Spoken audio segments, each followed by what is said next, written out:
2 episodios son dedicados a los acueductos romanos en la serie documental Ingeniería Romana que coproduce Televisión Española y que podrá verse completa próximamente. Televisión Española ofrece ahora el primero de ellos.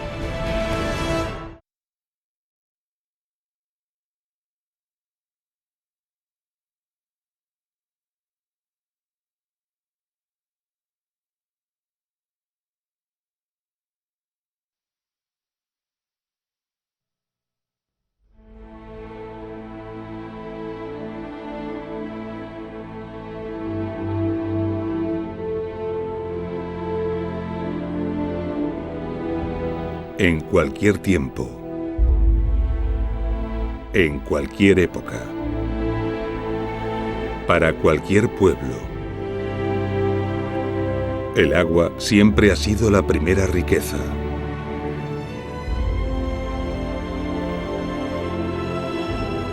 Y Roma no fue una excepción. Los romanos llevaron esta idea a tal nivel que se obstinaron en que sus ciudades dispusieran del agua más abundante y pura posible.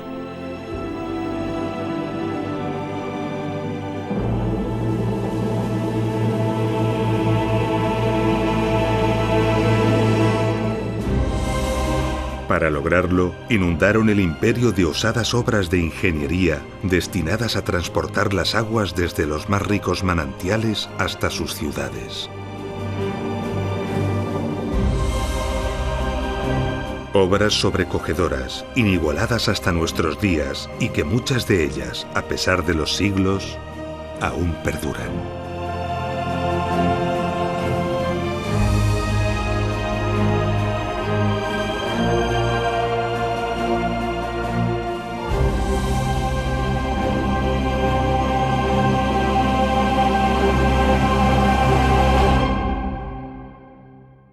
Año 29 a.C.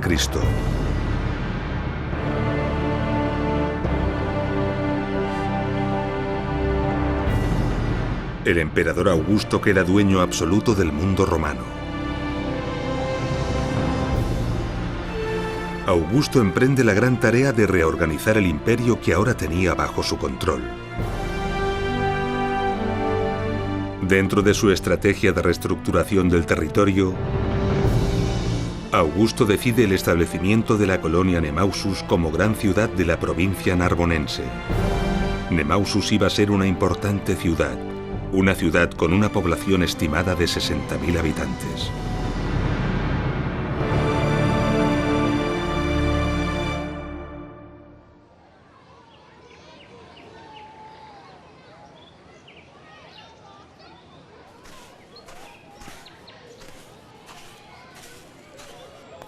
Y así fue. Nemausus fue una gran ciudad. Los restos que han perdurado y que podemos contemplar en la actual Nimes no dejan lugar a dudas.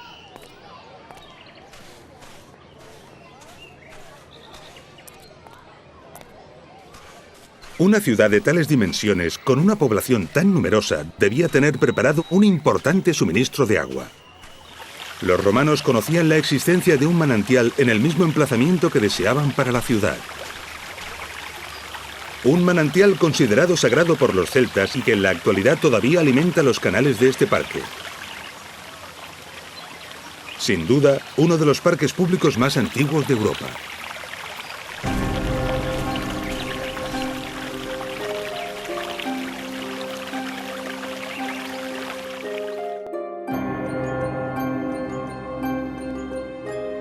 Además de estas fuentes, los romanos disponían de un caudaloso río a tan solo 5 kilómetros al norte, el río Gard.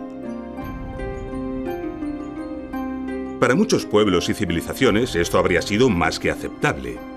Pero para los romanos el caudal de estas fuentes no era suficiente y la calidad del agua del río no era la deseada. Eran necesarias unas fuentes con un agua de calidad extraordinaria y con un gran caudal, un suministro que tuviera un dilatado horizonte para poder abastecer a una gran población que seguramente estaría en continuo crecimiento durante siglos. Los romanos las buscaron y las encontraron aquí, en Ucés. La fuente del Euro. Un poderoso manantial que hoy, 2000 años después de ser aprovechado por los romanos y tal y como ellos sospecharon, sigue brotando con un poderoso caudal y una extraordinaria calidad.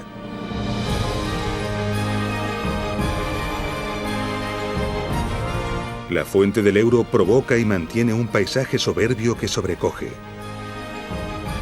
Desde hace cientos de años, miles de personas vienen a disfrutar de este extraordinario lugar.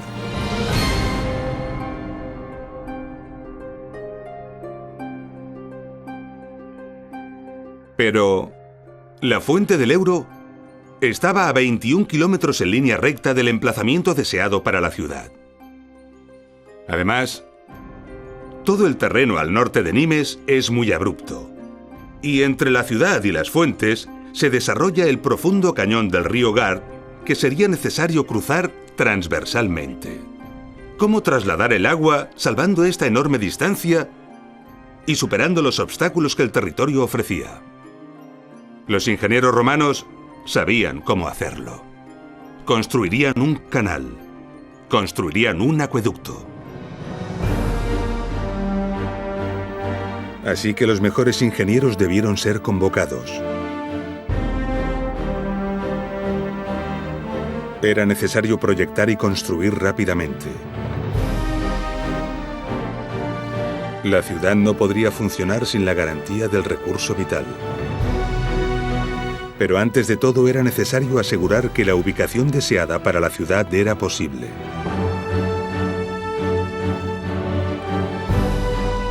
Todos los ingenieros responsables de la construcción de la ciudad esperaban con impaciencia la confirmación de la validez de la ubicación. Y en caso de que esta no fuera posible, disponer de una propuesta alternativa. Los ingenieros romanos conocían perfectamente sistemas de elevación y de bombeo del agua para vencer a la gravedad. Sin embargo, en un acueducto de estas características, este sistema era completamente impensable. Los ingenieros sabían que era mucho más inteligente aprovecharse de la fuerza de la gravedad que enfrentarse a ella. De esta forma, la cota de la ciudad debía ser mucho más baja que la de las fuentes. Una cota que iba a venir determinada por las distancias y por la pendiente escogida. Con los avanzados conocimientos que tenían en la construcción de canales, los ingenieros romanos sabían que una pendiente escasa ocasionaba un escaso caudal y la acumulación de sedimentos que terminarían por obstruir el acueducto. Por el contrario, una pendiente demasiado pronunciada daba lugar a velocidades agresivas que erosionaban y ponían en peligro la canalización. El rango de pendientes admisibles para que no se ocasionaran estos problemas es ínfimo. El mínimo está en torno a 10 centímetros de caída por cada kilómetro. Y el máximo no debe superar los 50 centímetros. El acueducto debía ajustarse a esta norma. Esto requiere una precisión topográfica admirable y presenta una dificultad extraordinaria.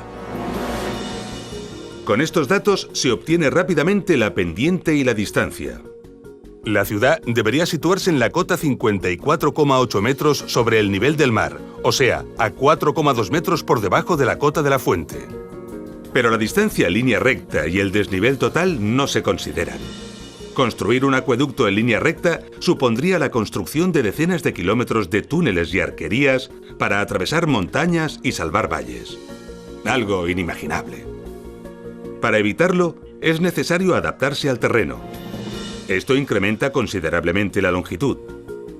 Y a medida que la longitud del canal aumenta, la cota de llegada será inferior. Pero, ¿cómo adaptarse al terreno? ¿Qué camino escoger? El camino idóneo surge rápidamente si cortamos el terreno con un plano horizontal que parta de la cota de las fuentes y llegue hasta la zona escogida para la ciudad. Y esto lo sabían perfectamente los romanos. Esta línea de intersección con el terreno supone el recorrido ideal y natural. Pero surgen irremediablemente dificultades que deben ser salvadas y atajos deseables para abaratar y facilitar la obra. A veces escogiendo recorridos alternativos, a veces acortándolos con túneles, otras veces construyendo arquerías. Todo esto se debía tener en cuenta, respetando en todo momento los límites tan precisos en la pendiente, para finalmente obtener el preciado dato de la cota a la que llegaría el agua. La ciudad debería situarse obligatoriamente por debajo de esta cota, para así ser suministrada de agua por efecto de la gravedad.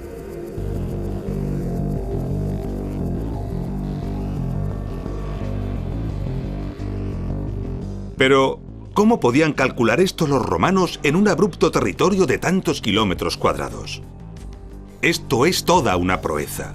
¿Cómo lo lograron? Sabemos que fue imprescindible levantar un mapa preciso.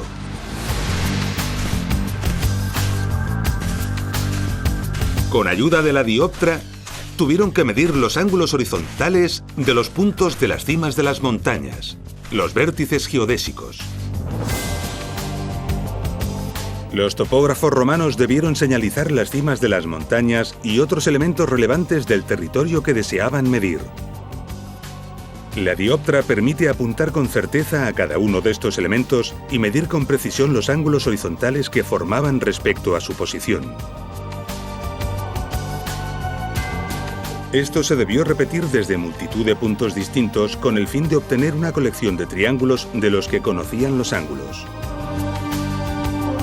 Después, por trigonometría, calcularon las distancias. Con esta información se puede construir un mapa de precisión del territorio. Hoy a esta ciencia se le llama geodesia.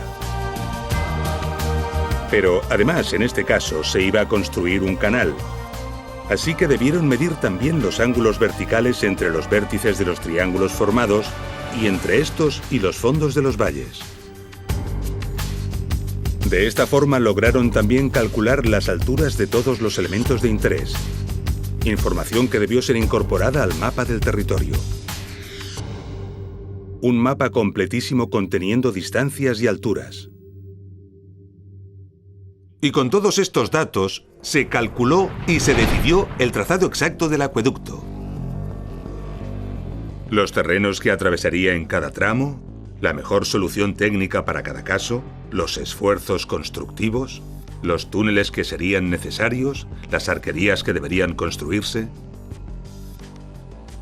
En definitiva, se podía medir y valorar la obra. Y se podía averiguar el dato que los ingenieros encargados de construir la ciudad tanto necesitaban: la posición adecuada donde levantar la ciudad. El abastecimiento estaba asegurado y podía enviarse la noticia a Augusto de que su fundación era posible y acertada.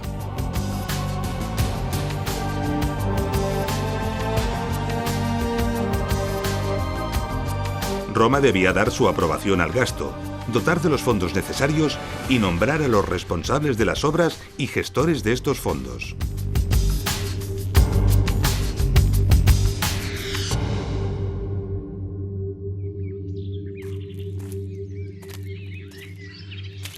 La precisión necesaria para definir el trazado de un acueducto como el de Nimes deja atónitos a los ingenieros modernos.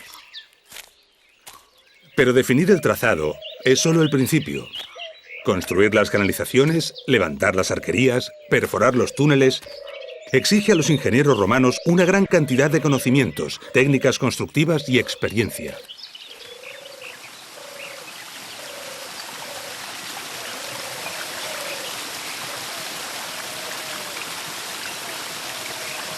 Nos encontramos en la fuente del Euro. El agua se recogía aquí, en el manantial, desde una arqueta cerrada y se conducía también por un canal completamente cerrado. Este canal se mantenía durante todo el trazado del acueducto hasta su destino. Un canal que debió ser hábilmente diseñado para lograr resistir el paso del agua y del tiempo. Esto requiere una depurada y cuidada técnica constructiva. En la mayor parte del trazado, el canal discurre enterrado. El proceso constructivo en estas circunstancias era el siguiente: se abría una zanja a cielo abierto.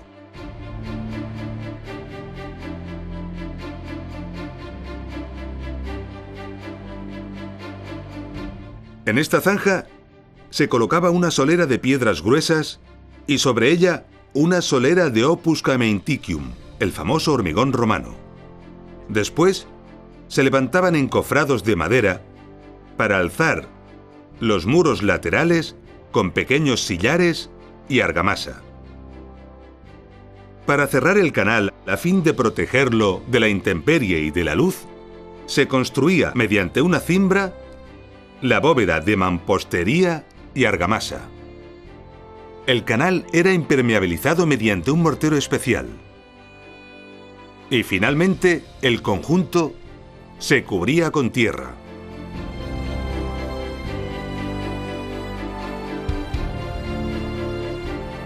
Las dimensiones finales del canal permiten transportar perfectamente el caudal deseado.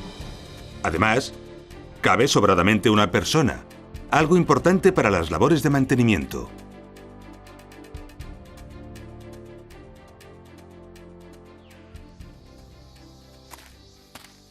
Aquí, en Ucés, tenemos uno de los restos del canal, seccionado, que nos delata perfectamente todos los aspectos de la técnica constructiva. Bajo la solera, aunque no se ve, los cantos gruesos. Las paredes de pequeña mampostería y argamasa, igual que la bóveda. Y aquí el mortero impermeabilizante. La impermeabilización del acueducto era muy importante, porque las fugas de agua no solamente provocaban pérdidas de caudal, sino que además podían descalzar y dañar gravemente la obra. Este mortero, que era un impermeabilizante excelente, estaba formado a base de cal y cerámica molida. Normalmente ladrillos o tejas. Este mortero se llamaba opus igninum, y aquí podemos verlo perfectamente. En las juntas de hormigonado, los ingenieros romanos pusieron un cordón de este material. Esto es debido a que las juntas de hormigonado son las que más sufren este problema, principalmente por la dilatación. Este cordón llamado bocel resuelve el problema a la perfección. Podemos observar que la superficie final de las paredes está recubierta con esta especie de pintura roja. Toda la canalización del acueducto de Nimes está recubierta de esta forma. Desconocemos su utilidad, pero algunas teorías apuntan a una función bactericida.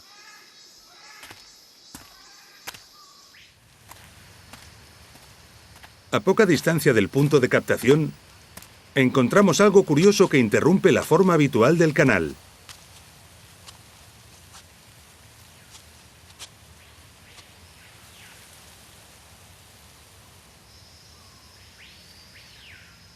En poco tiempo de observación, un técnico moderno entiende perfectamente su función. El agua llegaba por aquí, proveniente de las fuentes, y se encontraba con un ensanchamiento en forma de arqueta y una derivación. Las guías realizadas en la piedra nos indican que aquí hubo unas compuertas.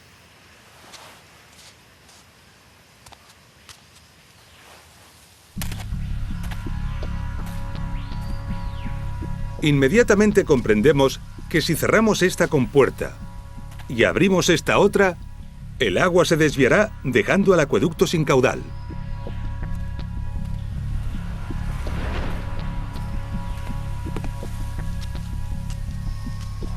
Podemos reconstruir de forma evidente y sencilla cómo funcionaba. Las compuertas no solo servían para desviar la totalidad del agua y dejar seco el acueducto, sino que también servían para regular el caudal desviando el no deseado. A partir de aquí, el canal continúa hasta Nimes enfrentándose al reto orográfico. Las alternativas al trazado natural del canal apoyado en el suelo pueden ser muchas. De igual forma que a veces incrementar el recorrido para salvar obstáculos puede ser útil, también puede ser útil acortarlo mediante la ejecución de un túnel. Para realizar los túneles en el acueducto de Nimes, los ingenieros romanos primero delimitaron los tramos, luego los replantearon y finalmente realizaron pozos de registro regularmente distanciados. Llegados al fondo del pozo, excavaban el canal en ambas direcciones, trasladando el replanteo con la ayuda de plomadas.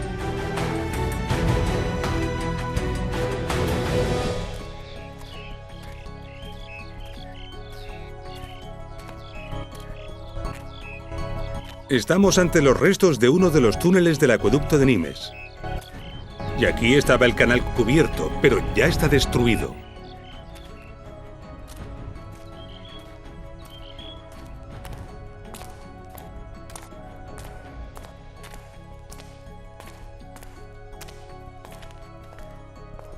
Aquí tenemos un primer pozo de registro.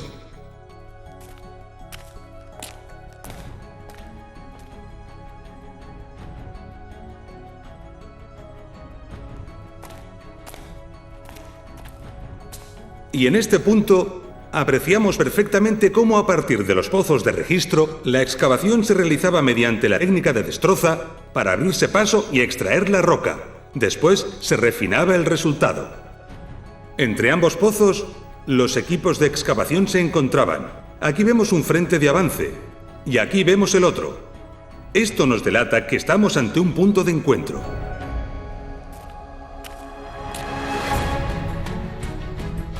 Todo esto debió realizarse sobre todo cuidando el nivel del suelo, que es la clave del éxito del canal.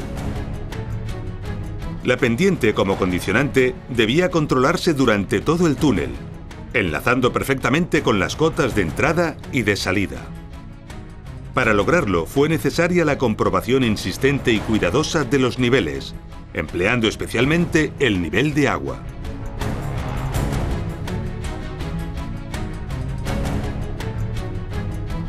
En ocasiones, para salvar valles, los ingenieros romanos construían arquerías. El objetivo de las arquerías era mantener el canal elevado, salvando el obstáculo y manteniendo la pendiente. Las arquerías se construían de sillares u otros materiales adecuados y se diseñaban cuidadosamente para afrontar los retos particulares del lugar. En estos casos, para la sección del canal, los ingenieros romanos optaban por una fábrica rectangular, empleando grandes losas para cubrir la canalización en lugar de las bóvedas.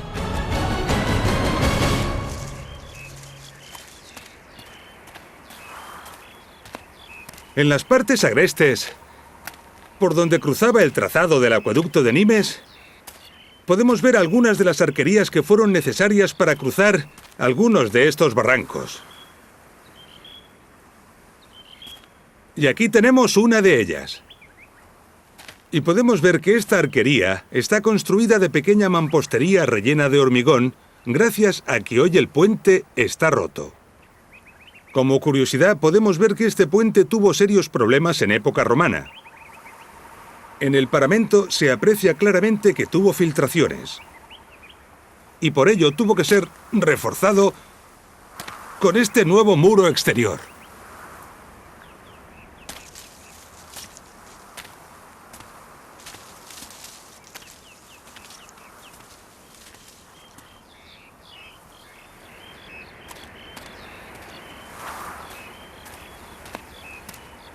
Sobre la arquería, podemos ver los restos del canal, conservando todos los atributos que ya conocemos, menos la cubierta, ya desaparecida.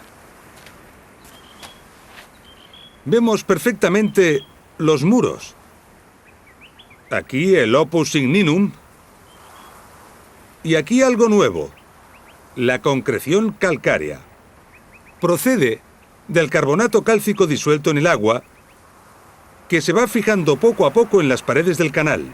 Es el mismo fenómeno que las estalactitas y las estalagmitas de las cuevas. Este tremendo espesor de concreción calcárea evidencia que el acueducto de Nimes estuvo en funcionamiento durante cientos de años.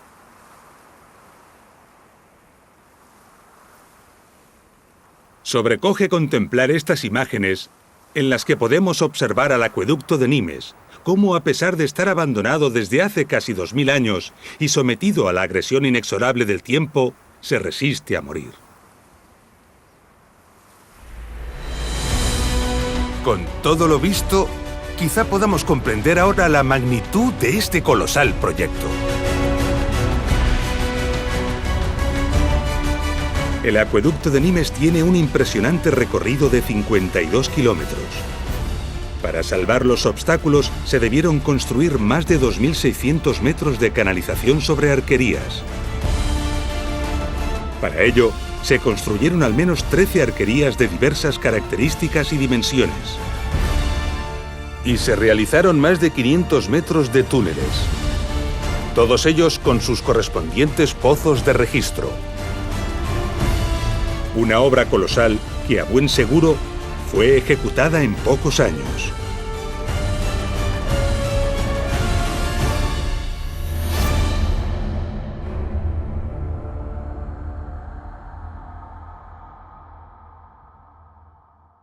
Impresionante. Pero hemos olvidado una de las grandes dificultades que la construcción del acueducto de Nimes implicaba: salvar el profundo cañón del río Gard.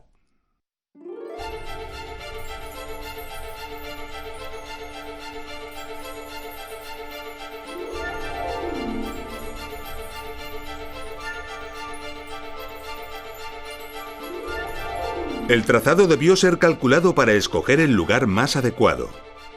A pesar de ello, el reto era imponente. Obligaba a salvar una altura de 49 metros y una distancia de 360. Como veremos más adelante en nuestro apasionante documental, los romanos disponían de varias soluciones para afrontar este problema. Sin embargo, en Nimes optaron por la más osada y al mismo tiempo la más bella.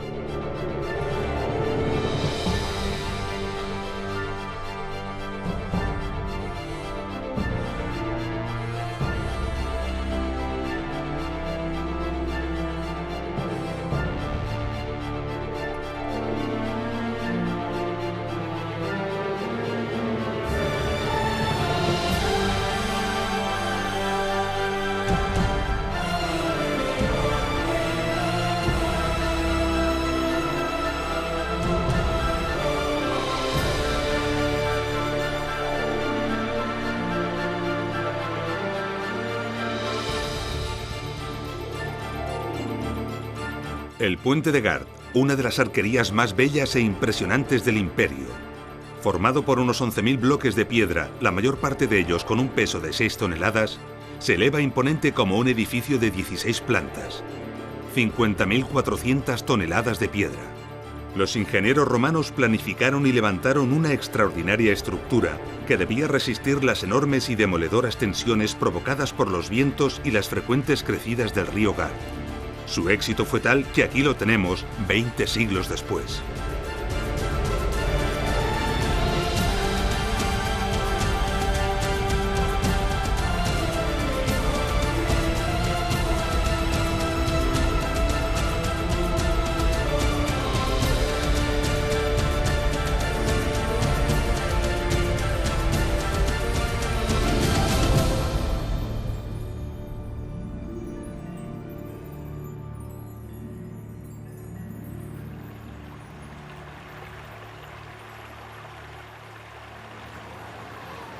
Aquí arriba, a 50 metros sobre el río Gard, las vistas son imponentes. Podemos observar los cientos de visitantes que a diario vienen a contemplar esta maravilla.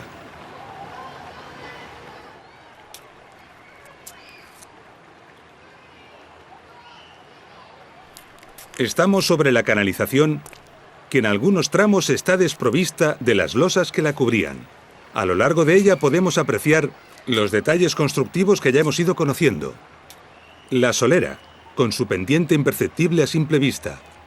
La impermeabilización. La concreción calcárea.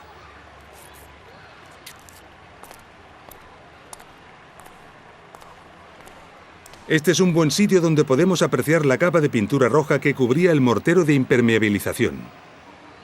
Y unos pasos más adelante, en el borde inferior, podemos ver el bocel.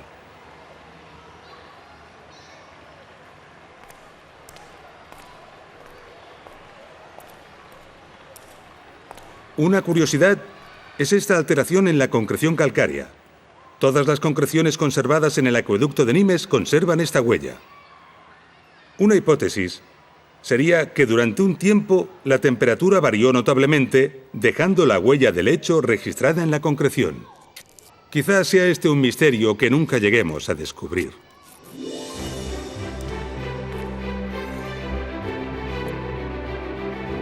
Y así, el acueducto de Nimes, tras 52 kilómetros de recorrido, salvando todos los obstáculos y manteniendo la delicada pendiente, alcanza la cota requerida, el lugar donde entregar el agua que debía alimentar a la ciudad de la antigua Nimes. Esta cota está aquí, en la calle del Alampés de la actual Nimes. Estamos a 21 kilómetros en línea recta de la fuente del Ebro, pero tan solo a 12 metros y 30 centímetros de diferencia de altura. La ciudad debía situarse obligatoriamente por debajo de esta cota. Y este es el lugar a donde llegaba el agua y desde donde se distribuía, el Castellum Divisorium.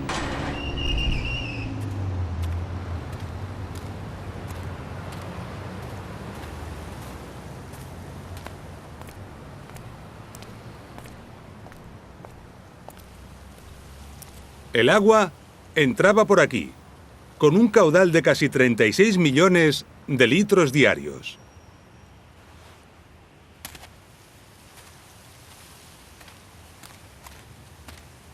Cada litro de agua que salía por esta boca tardaba 12 horas en recorrer los 52 kilómetros que la separan de las fuentes de Euzés. El Castellum Divisorium, como su nombre indica, se encargaba de recoger el agua y distribuirla a la ciudad a través de diversas conducciones. Cada una de ellas era destinada a un uso distinto o a un barrio diferente. Después de garantizar el caudal para los usos prioritarios, el agua sobrante era evacuada por 3 tubos verticales que se encontraban en estos 3 agujeros. Esto permitía mantener un caudal mínimo de agua en el alcantarillado de la ciudad. De esta forma, se conseguía una limpieza eficaz del alcantarillado, asegurando la salubridad en la ciudad, no solo para evitar los malos olores, sino sobre todo, las enfermedades.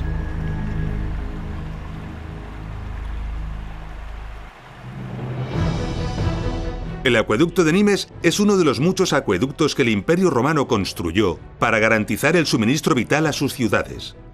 El extenso territorio que abarcaba el Imperio Romano está lleno de maravillosos ejemplos. Cada uno de ellos es una prodigiosa solución técnica a un cúmulo de retos y problemas. Lo que hemos visto y conocido en el acueducto de Nimes nos permitirá ahora comprender y disfrutar en plenitud los extraordinarios ejemplos que nos quedan por ver. Comencemos por Tiermes, una pequeña ciudad situada en la Celtiberia, en el centro de la península ibérica.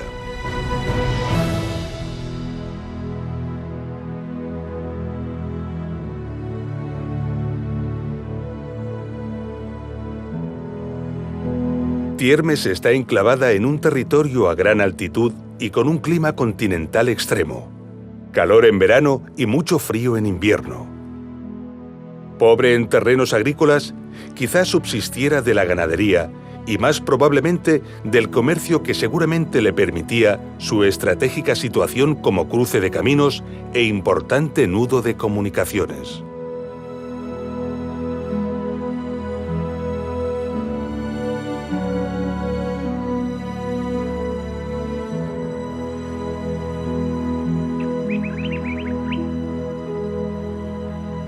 Tiermes siempre fue una ciudad modesta. El único lugar público que se conoce de espectáculos es una explanada frente a este graderío. Como puede verse, está burdamente tallado en la roca y tiene una capacidad para apenas unos cientos de personas. Tiermes pudo sobrevivir a su pasado indígena porque a unos 4 kilómetros de distancia, en línea recta hacia el suroeste, al pie de la sierra, existía un manantial de buen caudal y excelente agua fresca.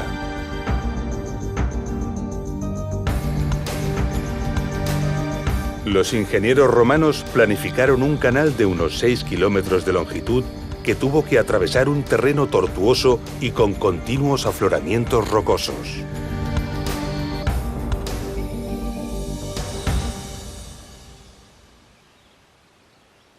Todo aquí es rupestre. Todo está excavado en la roca o se apoya en ella. Y el acueducto no es una excepción. Gran parte del canal está abierto directamente en la roca viva. Su curiosa forma nos delata que estaba cubierto por losas, o más probablemente tablones de madera.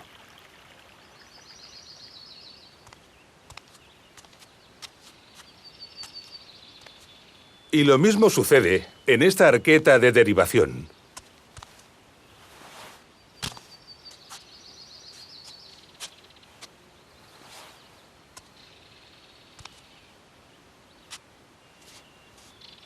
Podemos ver que incluso esta pequeña compuerta para derivar el agua o controlar el caudal es de roca. En el lado sur de la ciudad se conserva un túnel.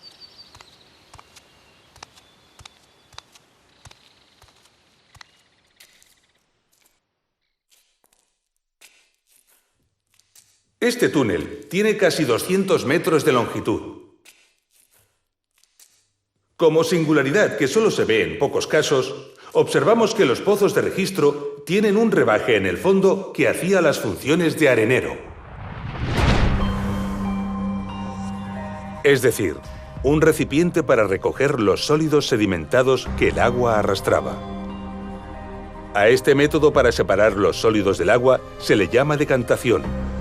Así que estos areneros son pequeños decantadores. Tiermes era una ciudad pequeña y poco importante, pero fue dotada de un acueducto relevante en cuanto a características y esfuerzo constructivo. Esto evidencia la importancia que los romanos daban a disponer en sus ciudades de agua de calidad.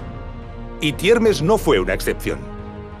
Todo el imperio estaba sembrado de ciudades modestas, provistas de acueductos impresionantes. Veamos otro ejemplo representativo de esta afirmación. A tan solo 250 kilómetros de Tiermes, encontramos el acueducto de Albarracín a Cella. Cella era una ciudad romana de poca entidad. Se encontraba en la cuenca del río Ebro. Sin embargo, el manantial escogido estaba situado en la cuenca del río Turia. Los 25 kilómetros de recorrido del acueducto que se decidió realizar suponen un trasvase entre ambas cuencas, uno de los trasvases entre cuencas más antiguos de la humanidad.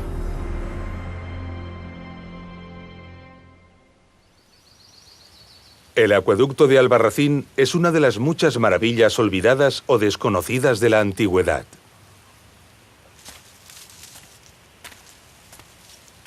Por la particularidad del territorio en que se encuentra, debió requerirse una inversión económica colosal, además de esfuerzo e ingenio para hacer realidad esta obra. En el inicio del trazado, los escarpes rocosos obligaron a realizar túneles a poca distancia de las paredes de roca. La línea de ventanas revela perfectamente por dónde discurren las galerías.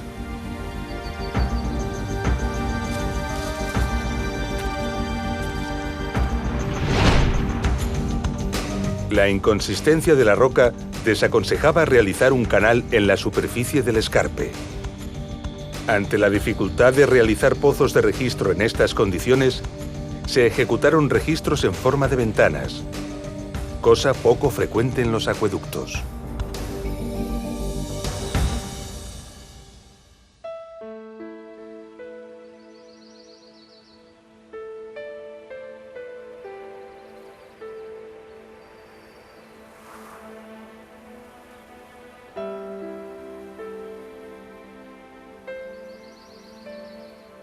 Pasearse por este territorio nos hace comprender la osadía que los romanos desplegaron para enfrentarse a este proyecto.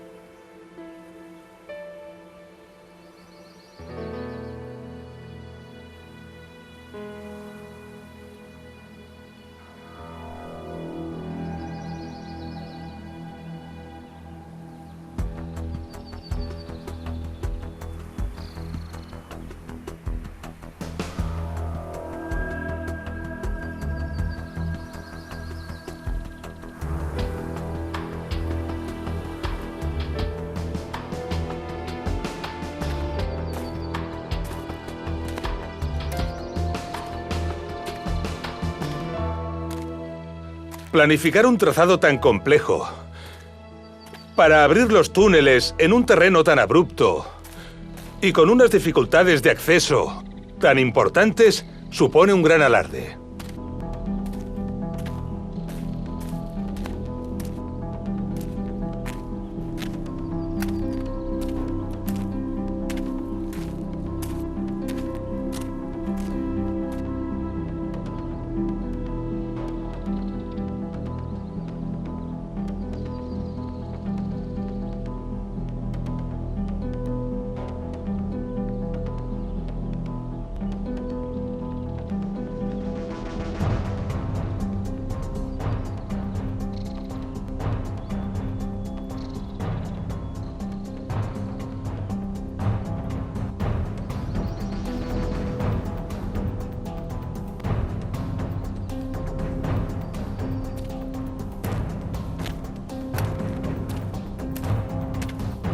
A las dificultades de planificación del trazado, se unieron además serios problemas constructivos. Recordemos que la consistencia de estas rocas es muy mala. Podemos ver cómo en la actualidad se han instalado estas mallas para evitar la caída de las rocas.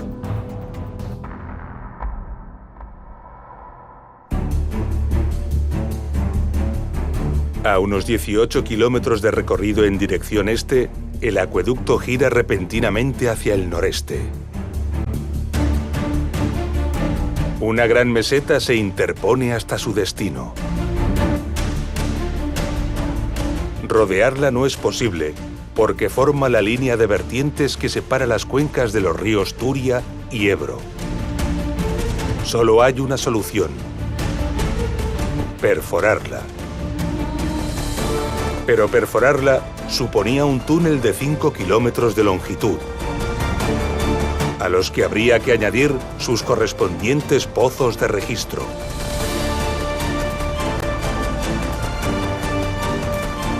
Algo que suponía una dificultad y un volumen de trabajo colosal. Y aún así, lo hicieron.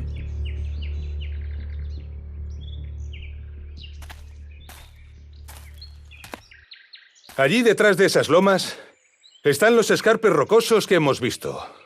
El canal recorría este valle exactamente por allí para enfrentarse a la meseta justo en este punto.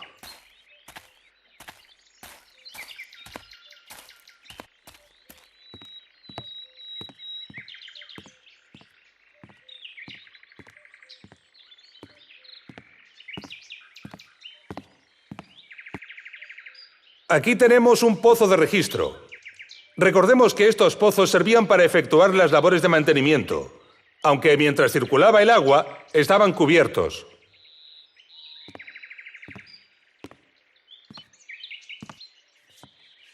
Sin embargo, esto no es un pozo de registro.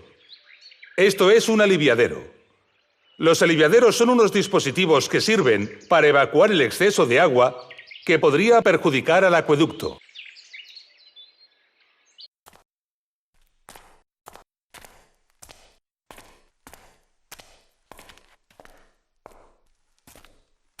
De los 5 kilómetros de túnel, actualmente solo hay accesibles 120 metros. Estos huecos que vemos aquí son muy comunes en todas las galerías y túneles antiguos. Los utilizaban los obreros para poder iluminar el avance de las obras y la propia galería.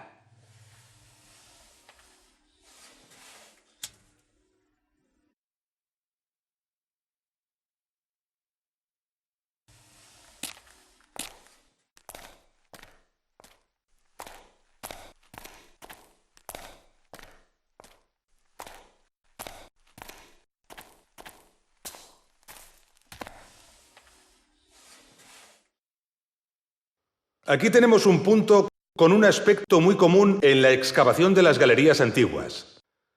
Han abandonado el avance de la excavación porque consideraron que el terreno era muy duro. Seguramente buscaron una zona de fractura natural del terreno para poder facilitarse la labor. Por aquí continúa la galería.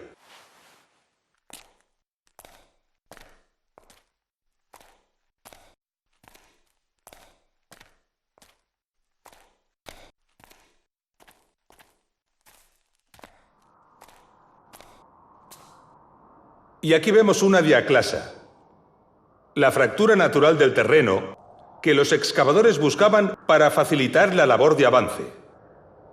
Y en este pozo de registro vemos cómo el terreno arriba es mucho más inconsistente, lo que obliga a abrir la excavación según se va ascendiendo.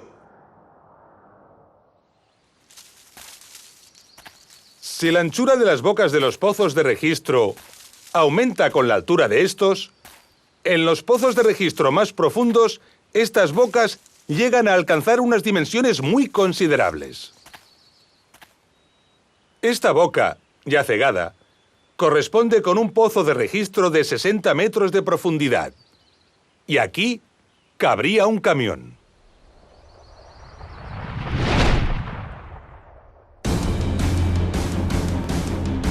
Solo ejecutar este pozo supone un trabajo impresionante. Si la distancia media entre pozos es de unos 50 metros, se debieron ejecutar alrededor de unos 100 pozos. Muchos de ellos de unos 60 metros de profundidad. Eso supone unos 35.000 metros cúbicos de roca excavada a mano. Algo verdaderamente colosal.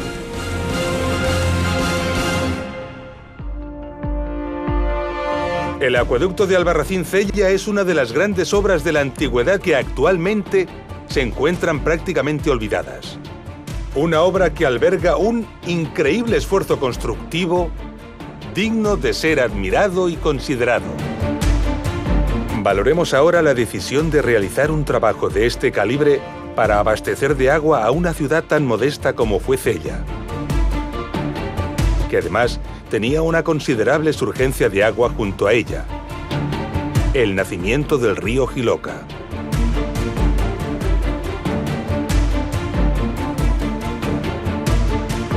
Esta es una prueba contundente de que los romanos no escatimaban esfuerzos para asegurarse un agua constante y de calidad. Hasta ahora hemos conocido ejemplos de ciudades donde los vestigios, la historia y la investigación nos han permitido conocer los manantiales de los que se alimentaban, así como la longitud y el trazado exacto de sus acueductos. Pero no siempre es así. A veces encontramos acueductos que son verdaderos misterios. A unos 100 kilómetros al sureste de Cella encontramos el enigmático acueducto de Chelva.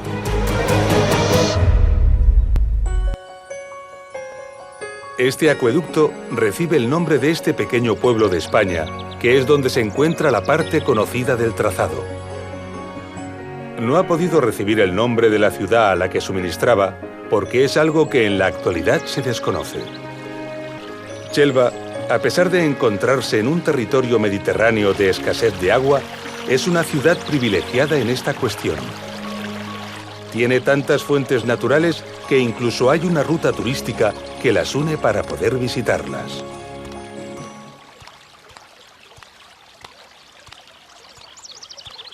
Con toda probabilidad, alguna o varias de estas fuentes fueron aprovechadas por los romanos para alimentar al acueducto. Esta fuente, por la cota en la que se encuentra, es una buena candidata, la llamada Fuente de la Gitana.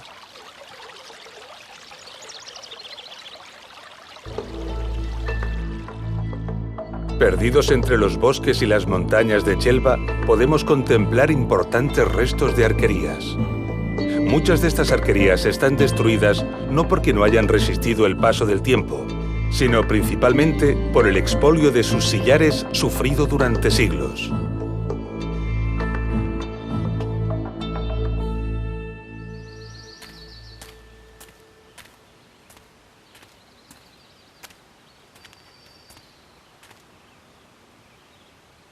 Aquí tenemos, sin embargo, estas arquerías excelentemente conservadas.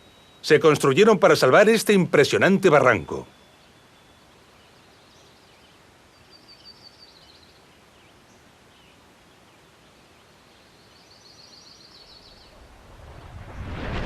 Una vez fuera de uso el acueducto, los cajeros que transportaban el agua fueron destruidos y se utilizó durante siglos para pasar mulos y personas. Esta posible función y lo inhóspito del lugar, añadido a su difícil acceso, han preservado a esta arquería del expolio de sus piedras.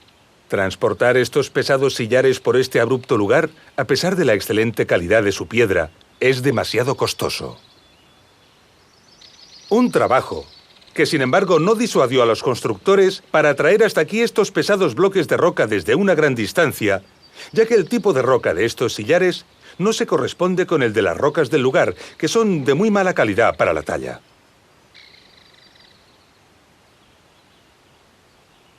Un poco más adelante de este desfiladero, se encontraron con la cresta de esta montaña, y para superarla, podemos ver aquí una interesante solución constructiva.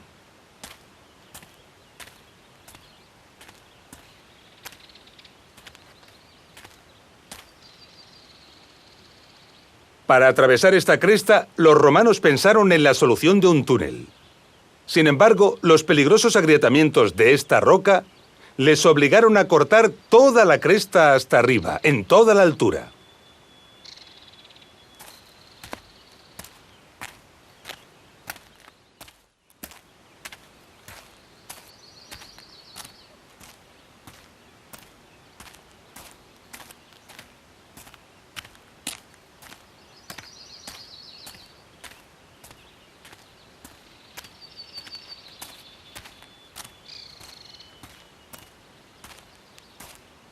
Solo se conservó la solución del túnel en estos pocos metros.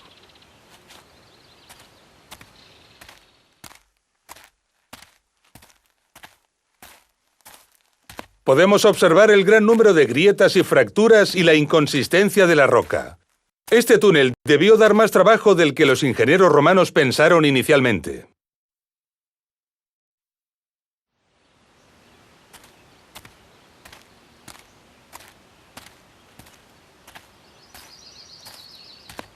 Estas dificultades se evidencian en muchos tramos del acueducto, donde magníficas galerías atajan y perforan las escarpadas laderas.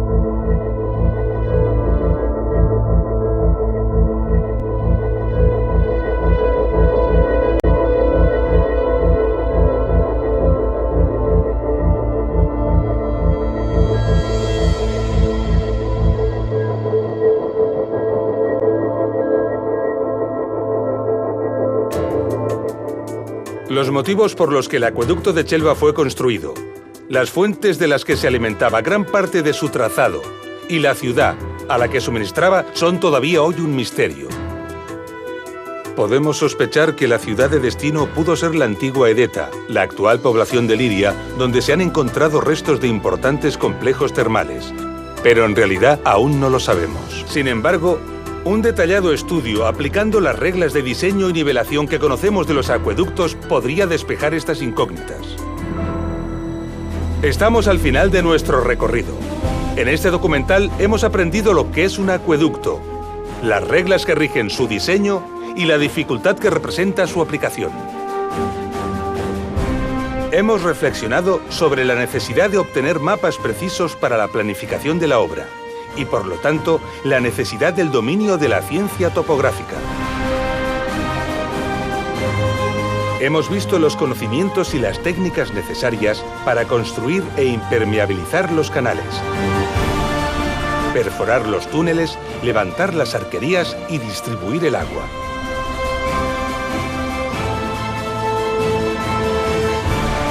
Ha quedado patente que estos esfuerzos respondían a la exigencia de suministrar caudales abundantes de agua de calidad a las ciudades romanas.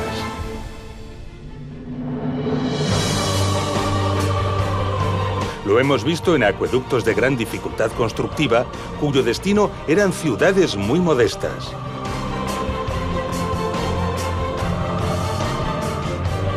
Comprendemos ahora en todo su alcance la frase de Plinio: son las aguas las que hacen la ciudad. Ninguna ciudad era fundada allí donde el agua de un buen manantial no podía llegar.